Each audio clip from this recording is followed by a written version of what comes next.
Page 180, Sea Chantey. I can't say Sea Chantey. I want to say Sea Chantey, something, whatever. I don't know. We get a chance to use our 16th notes because the music is just downright looking ugly now. But we just get into it and see if we can understand what's going on. And sometimes it turns out to be not so ugly. Other times it turns out to be really ugly. So we'll just dive in and find out. I'll look it over. It's 2 pages long. The clef signs are treble and bass clef. There's one flat in the key signature. We're either in the key of F major or D minor. If I look at the end, I see the last chord is there. That is a D minor chord. So I figure we're probably in the key of D minor. However, as far as the scale in our page will go, I'm going to do both F major and D minor for those. And 4/4 time signature, and we got a bunch of 16th notes to deal with. Let's take it one hand at a time, make sure we understand what's going on and the fingering and everything. The right hand, you're here. And at the beginning, you kind of have to take both staves together to get the full count. Because neither staff contains a full 4 counts. But you combine them. And that's like that though, for the whole page 180. You got to take both staves as if it's one staff to get 4 counts out of it. So even though you don't have an 8th rest here in the upper staff, that's because the 8th note down in the lower staff is it. So it's 1 and 2 and. So you're playing on the ands. Next measure, come down. 1 and 2 and. That's kind of what we're doing. On measure 3, you're back up here. 1 and 2 and 3 and 4 and. See how it come down. Those last 2 8th notes are in the right hand. 1, and then the left hand takes over. Measure 5, D. 1 and you're done now. Measure 6, you get a chord. Measure 7, you get a chord, plus the 8th notes. Oh, that's fun. Let's go to measure 9. 1 knee and you go slow as you need to go, doesn't matter. 1 knee and 2 knee and 1 knee and 2, then 1/4. I'd rather not, but in this particular situation, I'm going to.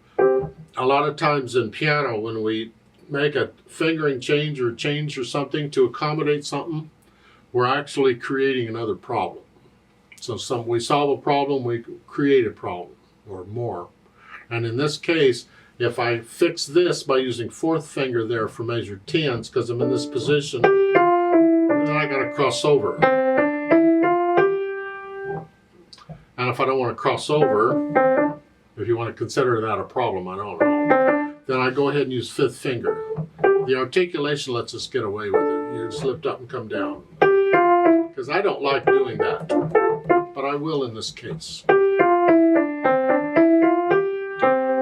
back up. This measure 11. 1 knee and now cross it. It's like the D minor scale going up. Except you had a B natural. Cross over. So if you're doing the scale, this crossing over the thumb like this it just happens. You just do it. Measure 13. Instead of an 8th note, now we get 2 16th notes. 1 knee and then come up. Again. 1 knee and 2 E and 3 E and 1 knee and 2 E and 3 E. Get that? Okay, let's go down to measure 15. At the end, the 8th notes. And then cross over. And for the end, just reach up and play it 2, 3, 5. Because the whole thing is that. I don't want to move again. And there's nothing wrong with it. I don't like moving my hand around when I don't have to. So I just reach up and do that. It's a habit. Left hand, you're starting here. And there's 1 and 2 and. 1 and 2 and then thumb. Cross over. And again, this and measure 2, the 8th notes at the end. And going to 3. If you don't want to cross over, then here, then rather than here, reach up and use 4. Because then you'd be in this, I was here and just come up here. I'll do that sometimes if I don't want to cross over the thumb. And I don't, so I'm going to do that. So I'm going to do 2 here, and then you can go ahead and do a 2 if you want, because we need some for the B natural. Well, throw 1, and then come back down. The rhythm will make more sense when I put the hands together. I'm just trying to get the notes in the fingering here. Measure 5 is 1 and 2 E and a, 1 E and a, 1 E and a, 2 E and a, 1 E and a. I'm using the same fingering I used up above. Measure 9, you got the chords. 1 and 3, and then the C chord. Let's put the hands together so it makes a little more sense. Here, it's 1 and 2 and 3. 1 and.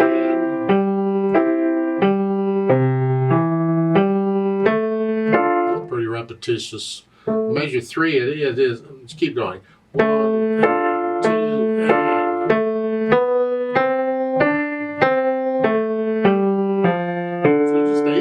One, just keep the 8th note steady.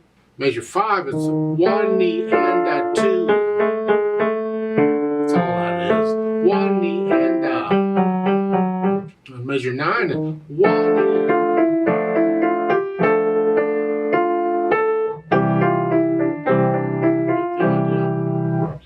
Measure 13, 1 E and a. The left hand's, the right hand's just doing the inversions. That's all this again. 1 E, first inversion, second.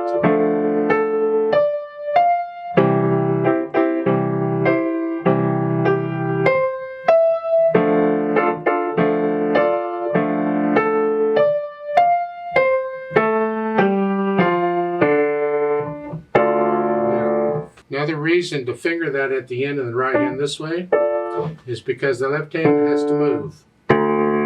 And if you can do it this way, the right hand, you can feel this. It's not really moving. This lets you focus on the left hand. Get this down here, because this, you can just feel that here. It makes it a little easier. You're not moving both hands. So once I have the notes and the rhythms worked out and the fingerings, then I'll go back and get rid of any hesitations anywhere. And after that, I'll do the articulation. The staccatos, I'm flexing at the wrist, and they're accented to give them a little extra in the bottom.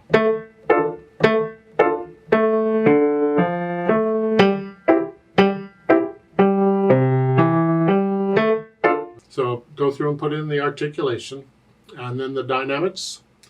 MF at the beginning, it applies to the melody, but this is all melody.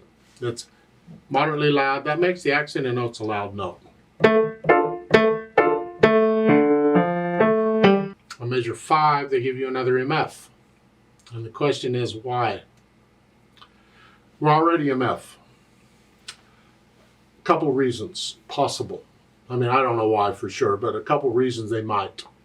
Is you see the double bars at the end of measure 4? In other words, it's a section. You're going into a new section. We have a theme and variations. A theme and variations. The theme is up here. That's the main. That's the melody. You do that first. And then a variation is that melody again, altered a little bit. And that's what measure 5 is doing. It's the same melody, it's just changed a little bit.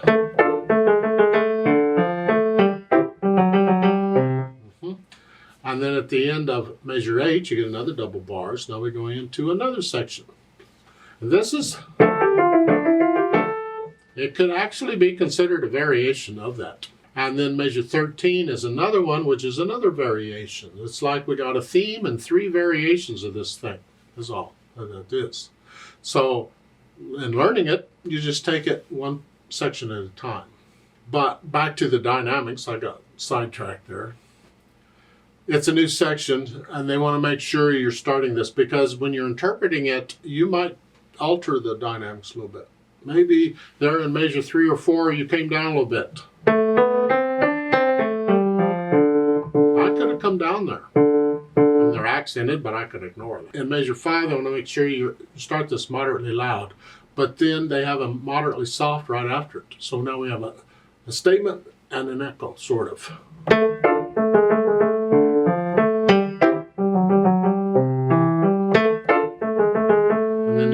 measure 7, you get a crescendo.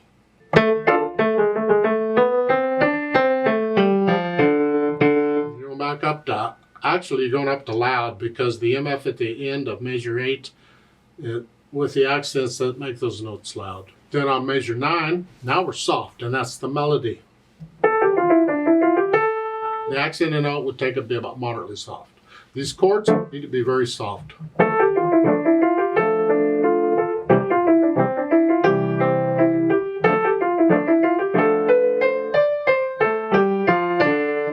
on measure 12, that's the melody. The left hand, soft, keep it in the background. And then measure 13, it's all melody again, and you're loud here. Makes the accented notes very loud. And then measure 15, where you're loud here, but in the last measure you're going to go up to very loud. You're in the,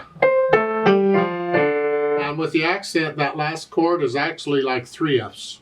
It's right. Really let the wrist claps on this. Don't pound on it. Just boom, fast and heavy, but let the wrist claps a little bit. Not a lot, just a little bit. Now speed with energy. Oh, that's handy. Find the hardest part in here, the 16th note area. So what can you do those accurately? This thing or this? Accurately. And that's going to be your speed for now. You can always speed it up later when you get better at piano, more experienced. Now they've added pedal here. I like it without pedal myself, but they've added it. It's for effect.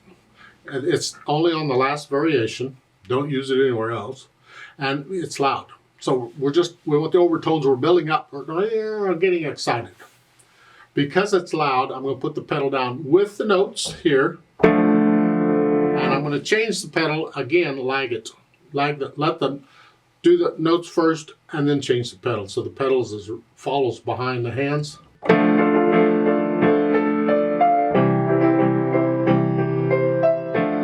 Like so? Yeah. Now the last measure, you don't pedal some of that.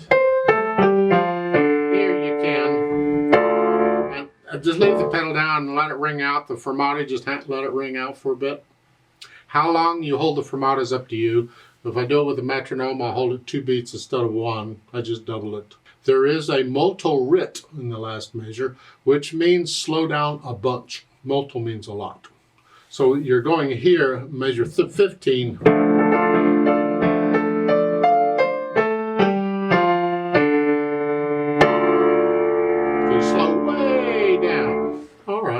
That makes the fermata note even longer. And that's the pedal, really. It's up to you. I like it without, but they did it okay.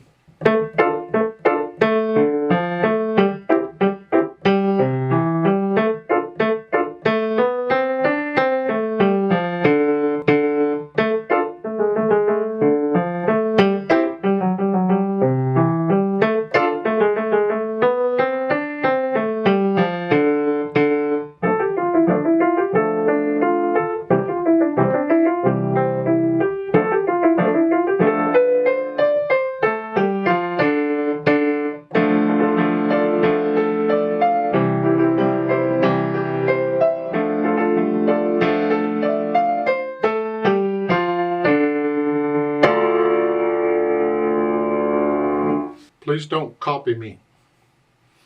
You get into it and you feel it. Remember the natural accents? 1, 2, 3, 4. 1, 2. 1, 2, 3.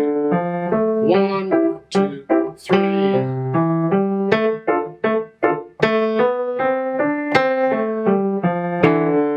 That kind of thing. Get in and feel this music at whatever speed you choose. Let's play it together very slowly, just to check the notes and the rhythms. I'm not going to do any louds and softs. I'll try and do the accents. I'm not very good at that, but I'll try. I'm going to do the staccatos and things. I can't slow down at the end because the metronome won't slow down. We're not performing it here. We're just checking notes and rhythms, even one-handed at a time if you need to. I'll give us 4 counts, and because we have all these 16th notes, I'm going to put the metronome on 8th notes again. So it's beating 8th notes. Here. 1 and 2.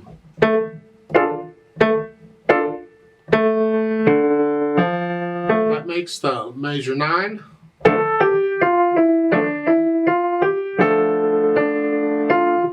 Make sure you can play it at that fast or this won't work. No hesitations. I'll give us 4 quarter note counts to come in. 1 and 2 and ready and go and.